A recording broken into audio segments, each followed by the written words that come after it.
Got it. All righty. Okay, Cassie, basically, here's how we work. We're just going to go about 10 minutes, and then we're going to take a short little break. And when I say short little break, it'll probably be about 10 to 15 seconds. And then we'll go into the second segment.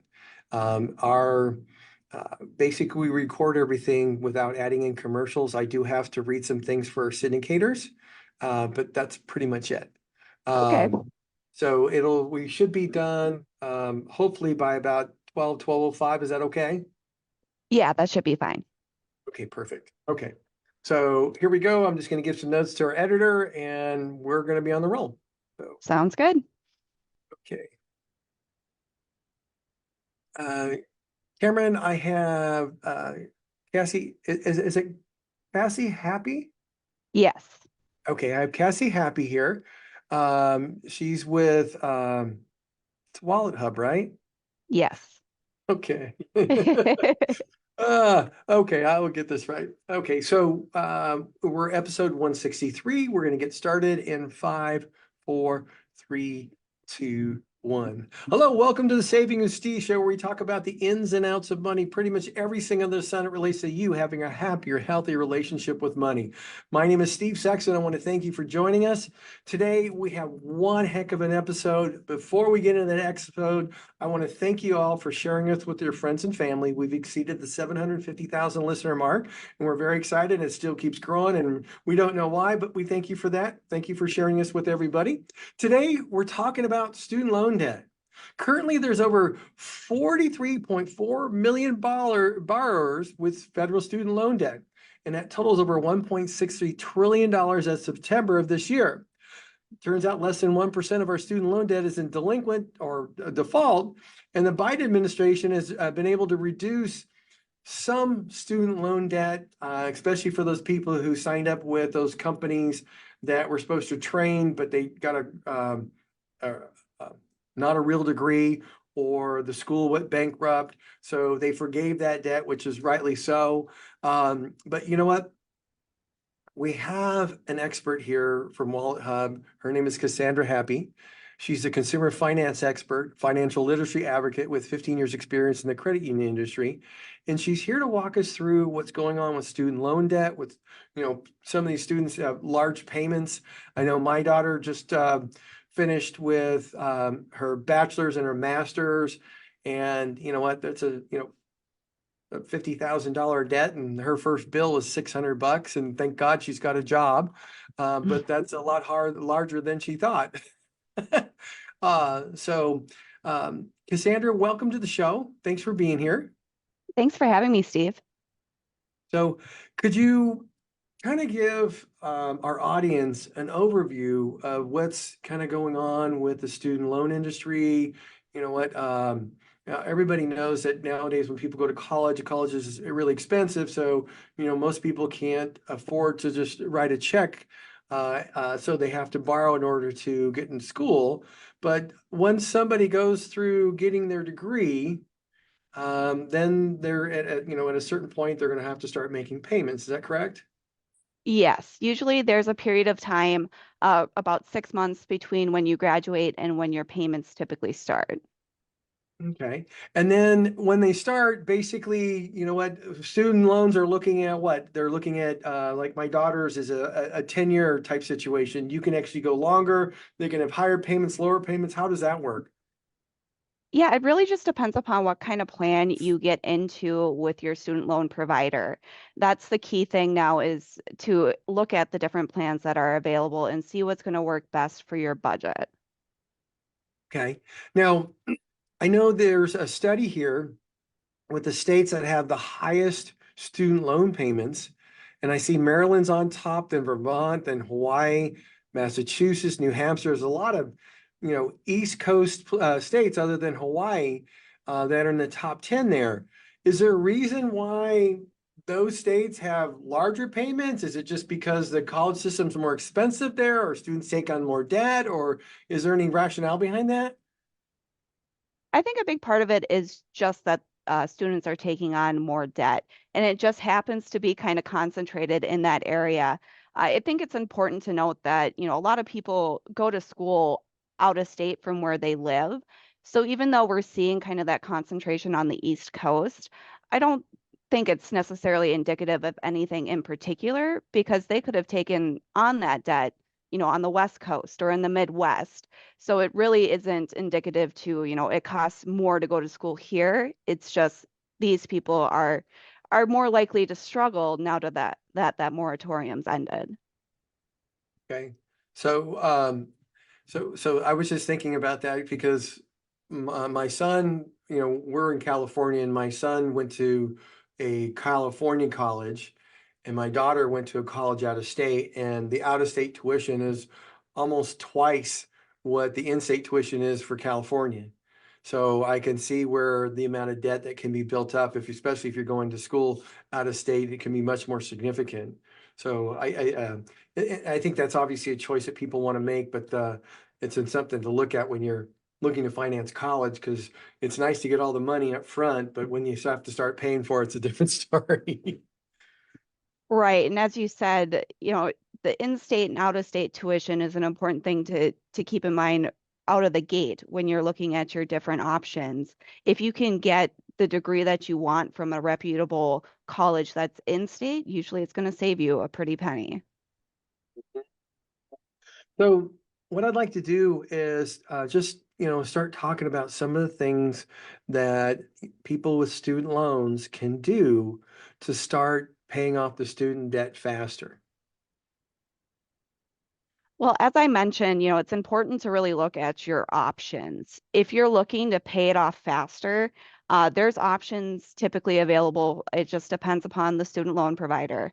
But just keep in mind that that's going to be typically more out of pocket today, but it's going to save you in the long run. Okay, so when you talk about saying in the long run, you know what, if you take a look at it, it's just basic compound interest. So, what are the typical interest rates a student would be paying nowadays for a student loan? That is a great question. I don't have that in front of me at the moment. Yeah, because it's really interesting because I was just looking over this with my daughter, and she actually got her master's in May of this year. And some of the loans that she has, the interest rate's like 2.7, some's at 5.7, some's at 7.7. So they're kind of all over the place. And then, this is from experience. And then she looked at consolidating everything, and the average rate is like 5.7. And with that consolidation, they will adjust the payments, but it's hard to figure out what's the best way to go. But when, like you said, the shorter you pay it off, the better, because you're going to pay less interest. Because I was looking at the interest, if she pays it off in 10 years, she's paying about $20,000 of interest. But if she pays it off over a longer period of time with a lower payment, she's actually paying three times, almost four times that, no, three times that much in interest. So it gets really, really, really, makes it much harder, so to speak. So Yeah, it gets tricky, especially with those student loans, because, typically a student will take on multiple loans. And then you've got, as you said, multiple balances and multiple interest rates that are coming into play. There's some great tools out there that can help navigate that for your specific situation. WalletHub has a student loan calculator that you can use to kind of walk through those different scenarios and see what would be the better option. hear that, folks? You can go to WalletHub. They have a student loan calculator to help you walk through the different options. So that's something, you know what? I know our average listeners between 45 and 65, but many of our listeners have children. They're in college age, they're getting out of college. You know what? Being able to find a calculator that can walk them through the different options would be very, very significant. If you want to do that, just go to WalletHub and look for the student loan calculator. Now, what we're going to do is we're going to take a quick break. We'll be right back with more Cassandra Happe here and WalletHub. That's perfect. Is everything going okay? Yeah, everything's going fine. Fine. I can't see your face, so it's one of those things. I just see your picture. Well, I see I'm the brick smiling wall in the like in the picture. picture, so. Oh, okay. Arms crossed the whole shot. Okay, cool. Yep, yep. I just hold really still when I talk. Well, that's fine. I'm just having fun with you. And because it's been a really long time since I've had somebody that I haven't seen their picture, and that's fine. And I'm just glad I'm able to see your picture so everybody else can. So, Cameron, we're going to be moving into segment 2 with Cassandra Happe and WalletHub on student loan debt. Um, Before we walk into this, Cassandra, could you know what on your um, the article that was sent over to me, there's tips for paying off student loan debt faster, like making a budget, increase your income. I'd like to walk through those with you for our listeners, because Sure. that's some of the stuff that they've been asking for. Is that okay? Absolutely. Perfect. Okay, so Cameron, here we go. Whoa, I gotta get that. Where did that go? Sorry. Okay. 5, 4, 3, 2, 1. Hey, welcome back to the Saving with Steve show, where we talk about the ins and outs of money. I just want to share with you all the replays are available at savingwithsteve.us. If you're enjoying the stories of helpful information, insight on Saving with Steve, then I encourage you to subscribe to our YouTube channel so you never miss a show. Check out a few of our affiliates at UK Health Radio, BBS Radio, Talk Radio New York City, E360 TV, and Las Vegas TV Network. All these networks are dedicated to empowering you to solve problems, uplift your spirit, and live a life of personal financial freedom. Also, hey, follow us on Facebook. You can join the Saving with Steve Sexton Insiders Club, or you can get all the replays, guest gifts, look at all the behind the scenes stuff and all that. And with that, I want to bring back Cassie here. Cassie here is again with WalletHub. One of the things I'd like to do, talk about this, the second segment, Cassie, is this. There's a number of tips that you have put out for paying off your student loan debt faster. And you know what, I'd love to just, walk through them. The first one's make a budget. Yes, making a budget, that's a great place to start. Really take a look at where you're spending your money and see where you can cut back in order to afford that payment and potentially make larger payments to pay that down faster. Once you have that plan in place, it's important to try to follow it as best as you can and then review it periodically for any additional cost-cutting opportunities. Things change and it's important to keep looking back at that. And another thing that you can do to help balance that budget and pay down the loans quicker is try to increase your income. You can look into some additional cash flow with like a part-time job or a side hustle. You can, drive for Lyft or Uber or do like Uber Eats deliveries just to get a little extra funds coming in. Or you could just consider a different job altogether if you have the opportunity to. You could potentially find a job that pays better. That's great. Now, what about, research loan forgiveness and repayment programs? I think a lot of people don't really pay attention to that, or don't know. Yeah, there's some great programs available, on, I believe, both state and federal levels for certain professionals in certain professions, such as like teachers and doctors, nurses, and other medical professionals. Uh, they can qualify for unique forgiveness programs for going into that profession. I've heard of this for teachers. My sister was going to school to be a teacher, and she was able to get a good amount of her student loans forgiven because she was going into that field. My understanding is it also works for charitable organizations that actually have a 501(c)(3) as well. Um, and that's pretty nice. What about checking with your employer? So especially if you're a non-traditional student, going back for your degree later in your career, some employers offer perks to employees who further their education. They might offer tuition reimbursement or even just some sort of reimbursement for books and things like that. So it's important to see if your employer offers anything that can help cut down on those costs. Well, in addition to that, most recently with the Biden administration, they passed the ability with, I think it was the Secure Act 2.0, and I might have the act wrong, but um, in 2024, employers, you'll, if your employer offers it, it'll give you the opportunity to, besides contributing to your 401(k), you can contribute to pay, use the same money that goes on a tax deferred basis to pay off your student loan. and they give the opportunity for the employer to match what you're putting in there or match a certain portion of it. My daughter's looking into that for her company and as a way to reduce it. Now, one of the things that's really nice about that is if you're contributing to it and it's going straight to college, you can do it almost on a tax-free basis, which reduces the ability for you to pay taxes on it now, which is wonderful.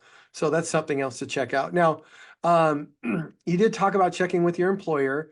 Um, what about, the big thing about making payments on time? How really important that is that? On-time payments are very important, especially when you consider you have the compounding interest that comes into play.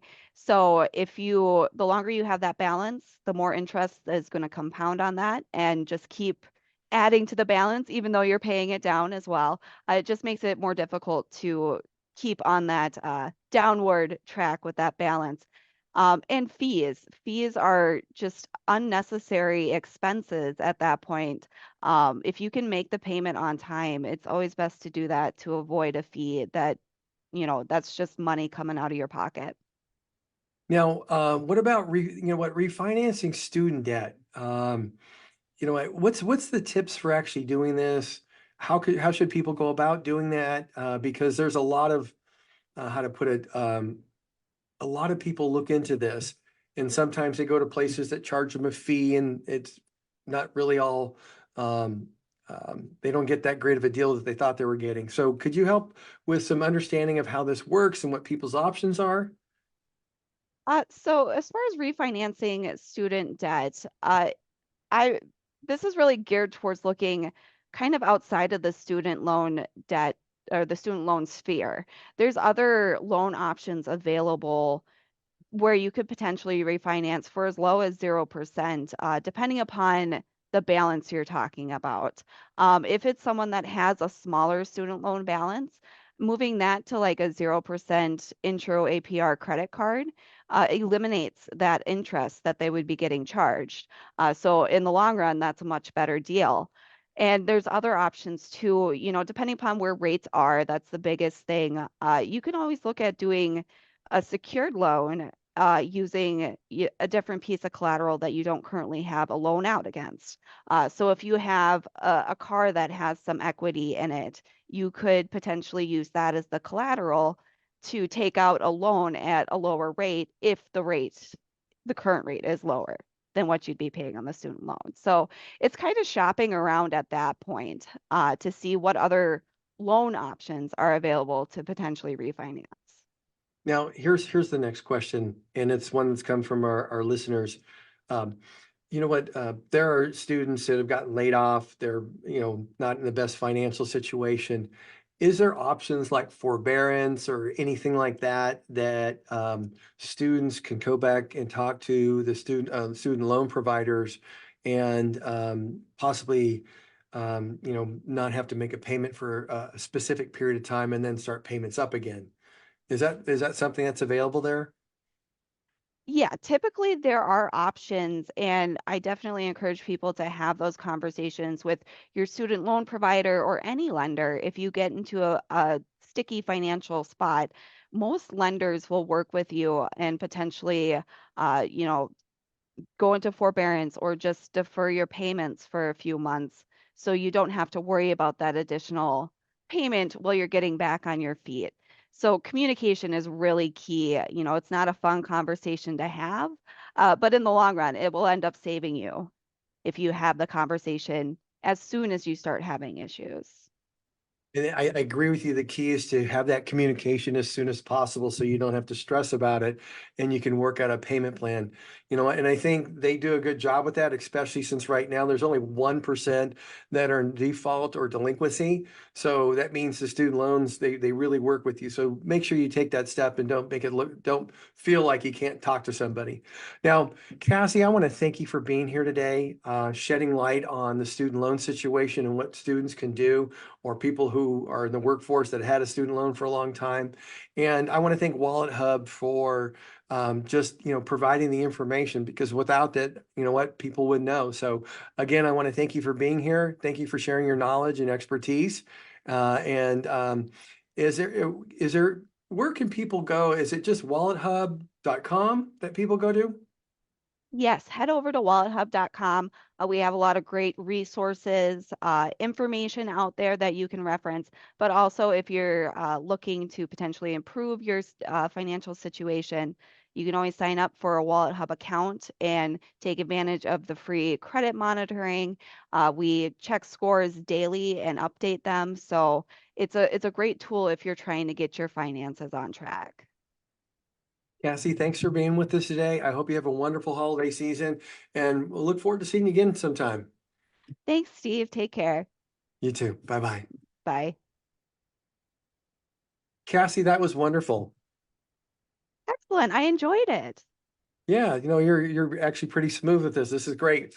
Um, I don't take this wrong, but I always worry when I can't see somebody. So I just can't see their reactions on their face and stuff like that. So it's just one of those things where I just twitch, and I go, oh, okay, we're good. Oh, we're So good.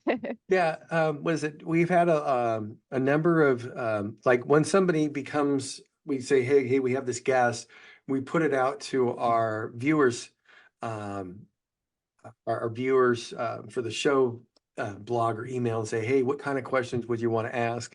And all the questions came back right along the line with the topics that you guys had put out. So that was wonderful. And you know what? Do you do this not only on student loans, but many other things? Yes, we're releasing reports, on a daily basis on a variety of different topics. We did a lot with Black Friday shopping around Thanksgiving time. We've done some pieces on New Year's and Christmas with that coming up. Just looking at, what's the best city for celebrating New Year's this year, and where can you find the, best uh, opportunities for uh, celebrating Christmas? Like where's the most festive sort of cities? So we're Okay. really we like to put a financial spin on a variety of topics because finances are just such a big part of our lives. That's wonderful. Well, yeah, everything I see from you guys, all financials. So, all righty, I'll tell you what, I'm going to let you go. Thanks again. You will receive the recording probably sometime next week. If you guys want to use it, you can cut it up. But based off what I've been understand by your PR person, that probably isn't going to happen because you guys don't do it that way.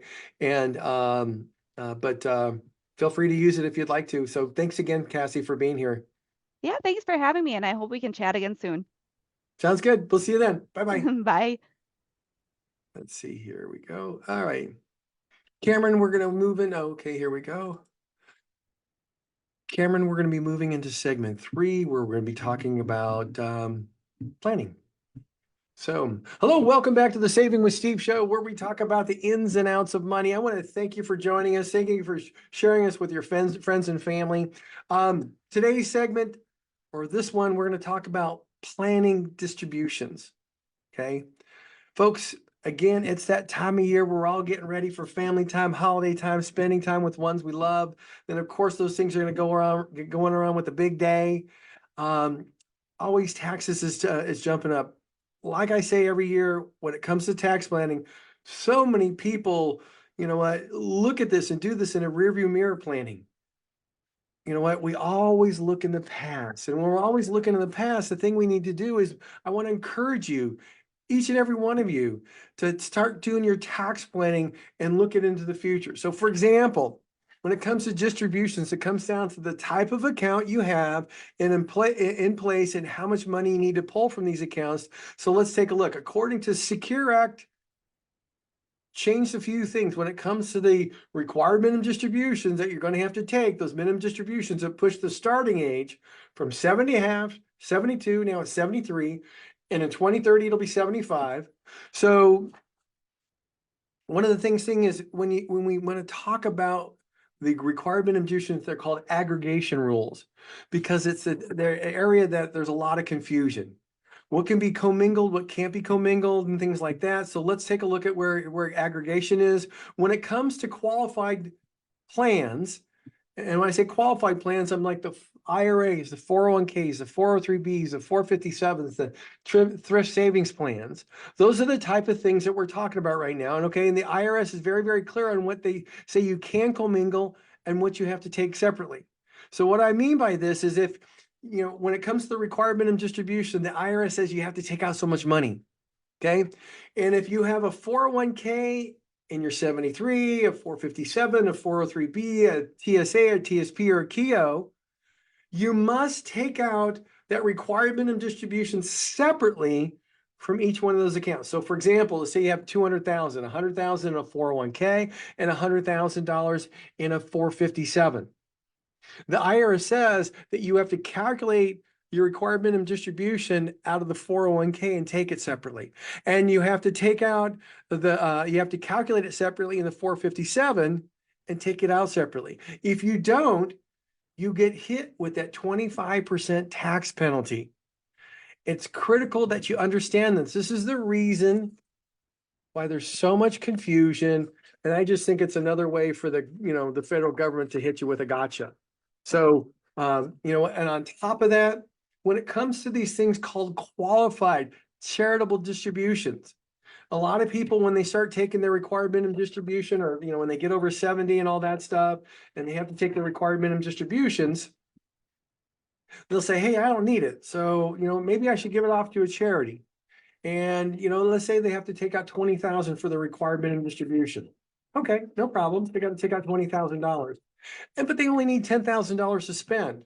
So the other $10,000, they'll have their custodian send it directly to that 501c3 charity. It's called a qualified charitable distribution.